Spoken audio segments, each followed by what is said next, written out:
at yung RCA branch na PDA. So, ang posterior STEMI, pwedeng mag-cause yan ng blockage sa circumflex artery o kaya yung circumflex artery branch na obtuse marginal o yung posterior descending artery na branch ng right coronary artery. Sa kaso natin, block ang ating circumflex artery at ang kanyang branch. Okay, so yan ang nilagyan ng stent. So, na-fix na yung problem natin.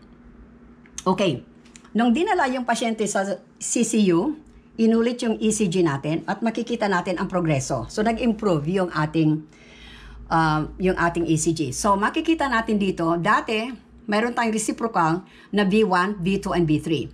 So, makikita nyo, basic pa rin ito. Itong ginawa nilang leads na ito, basic 12 leads ECG ito. Almost isoelectric na yung mga ST segment ng B1, B2, and B3. So, after that, couple hours, inulit-uli nila, okay na. So, yung mga ST segment natin, balik na sila sa isoelectric line. So, B1, B2, and B3. So, mission accomplished, tapos na.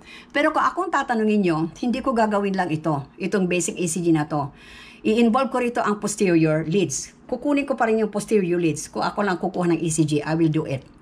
Although sila, kampante na sila dito sa B1, B2, B3 na isoelectric kasi nung unang tingin nga natin, nung una nga, ST depression, mga reciprocal. So, they were contented at saka nag-improve ang pasyente. Wala na siyang mga discomfort, walang pain or anything. So, it was a mission accomplished. So, magandang nangyari. So, we opened up the blocked circumflex artery and the obtuse marginal, which is a branch ng ating circumflex artery, at na-fix natin yung problem. Okay. So, dito kaso natin, pag ang pasyente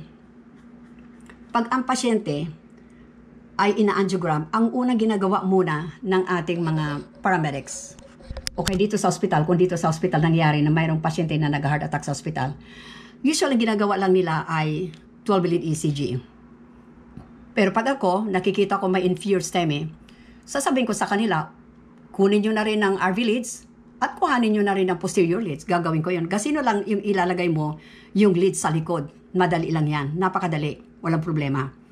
Pero basic yan, 12-lead ECG natin, mayroon tayong 6 na lymph leads, 1, 2, 3, AVRLF.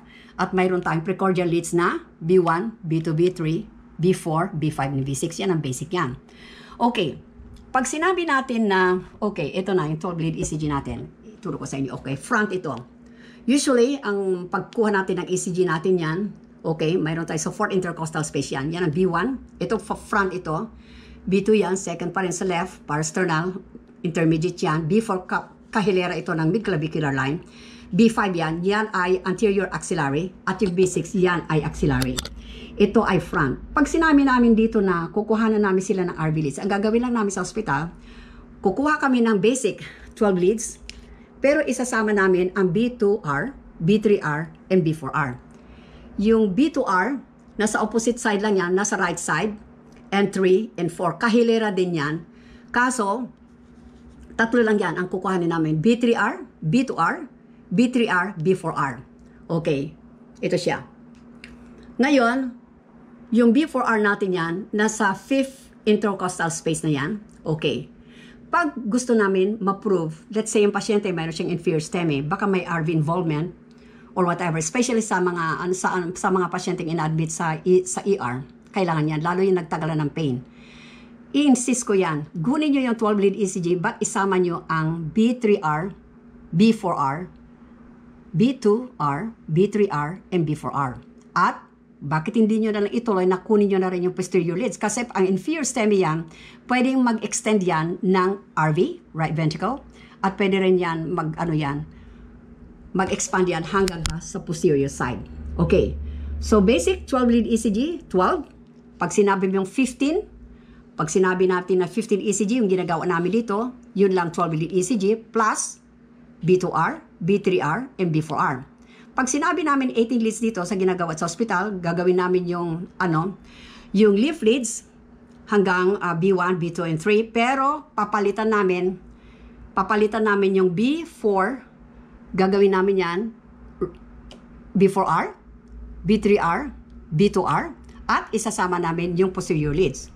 So, kompleto na yan. Sa 18-12 lead ECG mo, mayroon ka ng right ventricular leads, mayroon ka ng posterior leads. So, kompleto. Lalo na kung ang pasyente ay pumasok sa ospital na mayroong inferior STEMI.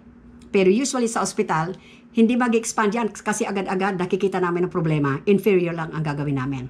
Okay. So dito sa inferior leads, pag sinabi mong posterior leads itong kinukuha namin. Okay. Ang gagawin mo lang, yung leads doon sa V5, V7, papunta na sa likod yan, yan ay posterior axillary.